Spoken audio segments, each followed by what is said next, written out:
बिस्मिल्लाहिर्रहमानिर्रहीम। अस्सलाम वालेकुम स्टूडेंट्स ये जो 1429 है ना, ये उसका गेस है आप लोगों के लिए इंपॉर्टेंट तरीन अलजेब्रिक एक्सप्रेशन। इसके अंदर से जो इंपॉर्टेंट सवाल आ सकते हैं और किस तरह के क्वेश्चन आएंगे, मैं 3 से 4 क्वेश्चन आपको इस वीडियो के अंदर करवा देता हूँ। फिर इंशाल्लाह नेक्स्ट वीडियो के अंदर अगले जो चैप्टर होंगे उसके अंदर जो इंपॉर्टेंट क्वेश्चन होंगे पेपर में आ सकते हैं, वो आपने अटैम्प्ट करने हैं। ये पहला क्वेश्चन आप देख लें, इस तरह का क्वेश्चन आना है बार वाला, यानी ठीक है, जिसके ऊपर मॉड लगा होता है इसको मॉड कहते हैं। यानी कि जैसे ये लिखा हुआ है 7x-12 इसके ऊपर मॉड है, और इधर लिखा हुआ है 4x-3x इसके ऊपर मॉड है।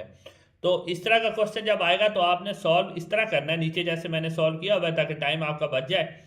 यानी इसी रकम को आपने लिखना है 7x-12 और 4x-3 इक्वल, और दरमियान में लाइन लगानी है। दूसरी तरफ भी इसी तरह लिखना है 7x-12 और ये जो 4x-3 है ना, एक दफ़ा इसको माइनस में कर देना है। यानी इसको जब खोलना है आपने एक दफ़ा प्लस में और एक दफ़ा माइनस में, ये लिख लिया आपने।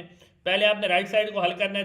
7x है, ये जो 3x है ये माइनस का, इधर आके किस चीज़ का 4x, ये 3x प्लस का हो जाएगा, और ये 12 माइनस का है, तो जब ये 4 वाली साइड पे जाएगा तो ये प्लस का हो जाएगा। 7 और 3x को हम जब प्लस करेंगे तो हमारे पास 10x हो जाएंगे। 4 और 12 को प्लस करेंगे तो हमारे पास 16 हो जाएंगे। 10 और x आपस में मल्टीप्लाई यानी ज़रब हो रहे हैं।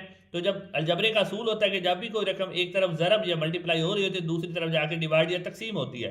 तो 16 है, इधर इधर 10 है, 16 के नीचे 10 कर देंगे, 16/10 आ जाएगा, 16/10 आ जाएगा। फिर इसको 2 का पहाड़ा लगा देंगे, 8/5 x इज इक्वल आ जाएगा 8/5 के। एक साइड हल हो जाएगी, फिर दूसरी साइड पे आपने उसी तरह आ जाना है, सेम टू सेम जैसे रकम लिखी हुई है। 7x, ये 3x माइनस का इधर आके प्लस का हो जाएगा, और ये जो 4 है ये ऑलरेडी माइनस का है, ये 12 माइनस का है, तो जाके प्लस हो जाएगा। 7 और 3 10x हो जाएंगे, जबकि 12 में से अगर हम 4 निकालेंगे तो हमारे पास 8 रह जाएंगे।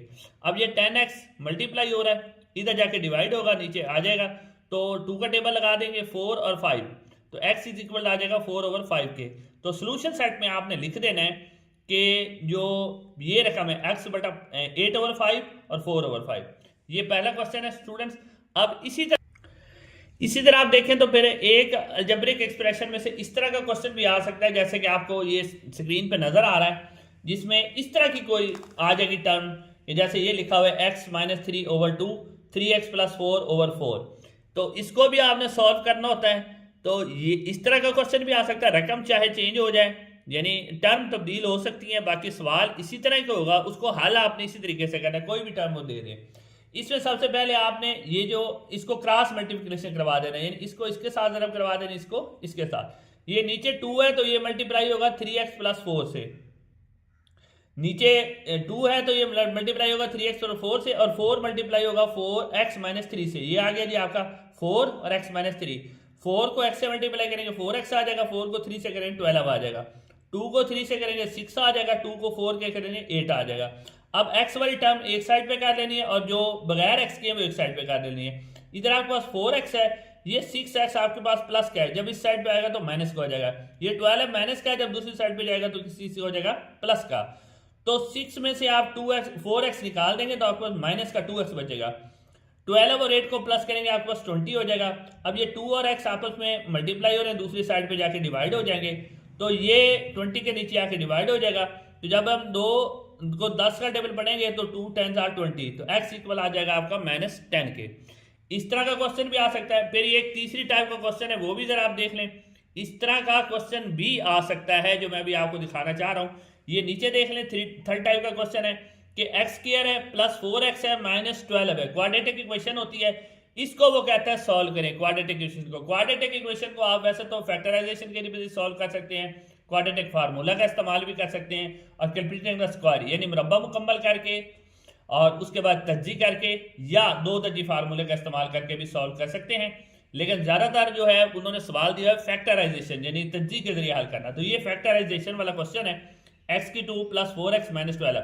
फैक्टराइजेशन आपने ऐसे बनानी होती है कि पहली टर्म और आखिरी टर्म, जैसे ये पहली टर्म है इसके साथ कुछ नहीं है तो इसके साथ आप लिखेंगे कि आपके पास 1 है, और आखिरी टर्म आपके पास है 12, इसको आप 12 से मल्टीप्लाई करेंगे, 1 को 12 से मल्टीप्लाई करेंगे तो हमारे पास आ जाएगा -12। अब आपने जो दरमियान वाली टर्म है वो देखनी है। दरमियान वाली टर्म जो आपके पास है वो आपके पास है 4। अब आपने इस 4 के 2 टुकड़े बनाने हैं, लेकिन उसके अंदर कंडीशन ये है कि अगर आप दो टुकड़ों को अगर आप जमा करें या माइनस करें तो ये 4 बनना चाहिए, और अगर मल्टीप्लाई करें तो 12 बनना चाहिए। वो हम बनाएंगे 6 और 2। 6 हम रखेंगे प्लस का और 2 रखेंगे माइनस का, यानी अगर 6 में से 2 माइनस वाले निकालेंगे तो 4 प्लस के बच जाएंगे, और जमा के 6 और माइनस के 2 को मल्टीप्लाई करेंगे तो माइनस के 12 हो जाएंगे। x की 2 और 12 सेम टू सेम आ जाएगा, इसके 2 बना लेंगे 6x और माइनस 2x। अब इन दोनों टर्म्स में से आपने कॉमन लेना है, x की 2 प्लस 6x, x कॉमन आ जाएगा, x 2 है ये कॉमन आ गया, x आपने कॉमन लिया अंदर 6 आ गया, इसमें से माइनस का माइनस आ जाएगा, 2 आपने कॉमन लेना है, x आ गया क्योंकि 2 आप कॉमन लेंगे, 2 का टेबल जो है 12 तक बढ़ेंगे, 2 16 और 12, ये माइनस माइनस प्लस हो जाएगा।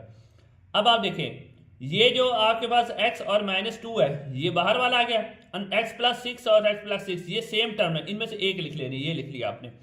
अब x minus 2 is equal to 0 और x plus 6 is equal to 0, इन दोनों को अलग अलग 0 के बराबर रखना है। ये 2 माइनस का इधर जाके प्लस का हो जाएगा, और ये 6 माइनस का इधर जाके प्लस का इधर जाके माइनस हो जाएगा। सोल्यूशन सेट में आपने लिखना 2 और 6।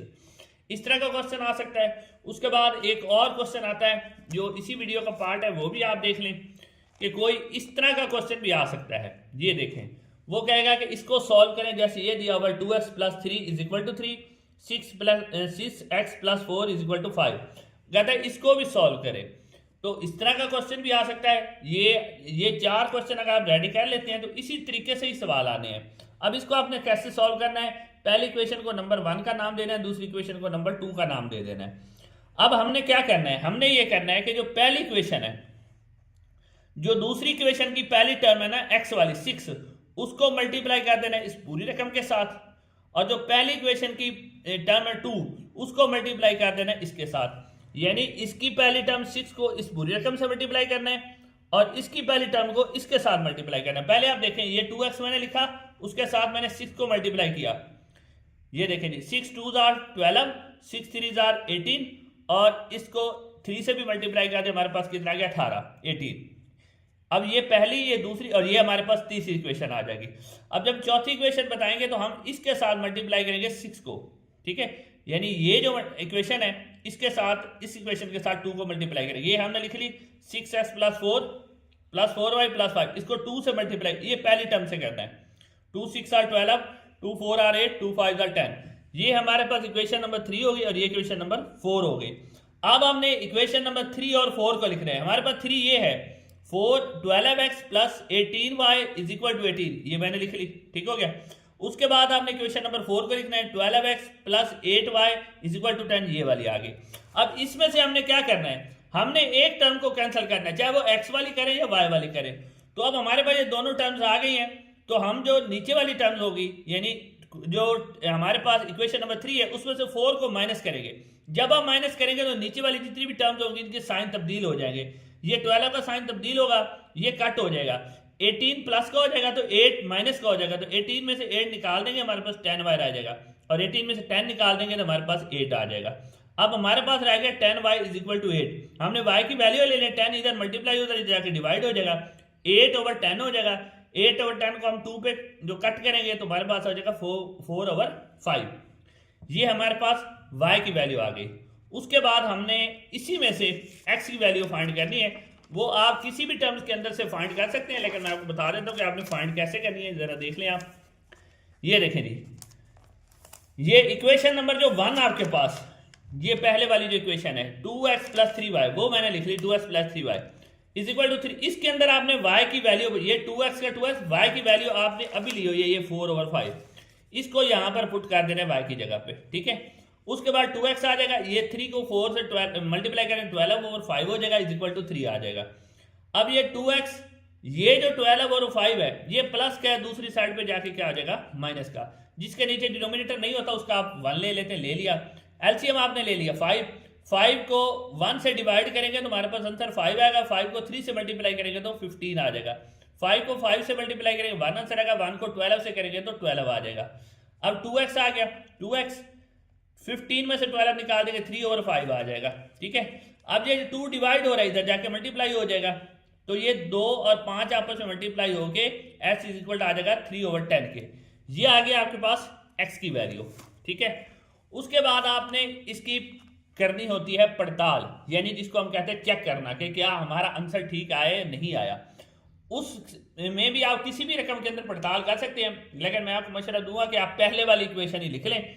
इक्वेशन नंबर 1 जो है 2x + 3y = 3।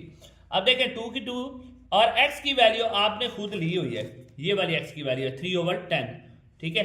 ये आपने x की जगह पे लिख लेने 3/10। उसके बाद आप लिखेंगे आगे y 3 और y की जगह आपने पीछे वैल्यू ली हुई है 4/5, वो लिख लेंगे, सामने 3 आ जाएगा।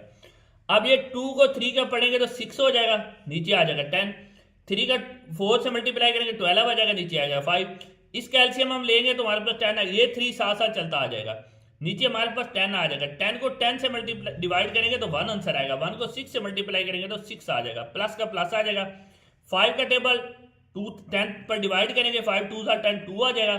2 को 12 से मल्टीप्लाई करेंगे हमारे पास 14 आ जाएगा, 24 आ जाएगा। 24 में 6 को हम प्लस कर देंगे, हमारे पास 30 आ जाएगा, ओवर 10 आ जाएगा, इज 3। अब 30 को मल्टीप्लाई करेंगे 10 डिवाइड करेंगे 10 पर तो हमारे पास 3 आ जाएगा, दोनों साइड पे हमारा आंसर 3 हो गया। इसका मतलब है कि ये जो हमने पीछे सवाल किया है वो हमारा ठीक है, हमारा चेक जो है वो बिल्कुल ठीक है। चेक में होता है कि दोनों तरफ आंसर बराबर होने चाहिए। तो इंशाल्लाह अगली टॉपिक के अंदर जो मैट्रिक्स आपका है चैप्टर, उसके जो इंपॉर्टेंट क्वेश्चन है वो इंशाल्लाह वीडियो में शेयर करूंगा। आपसे गुजारिश है कि चैनल को सब्सक्राइब कर दें और वीडियो को लाइक करें, और अगर कोई सवाल है तो नीचे कमेंट सेक्शन में करते रहें। इंशाल्लाह अगली वीडियो में मुलाकात होगी। अस्सलाम वालेकुम।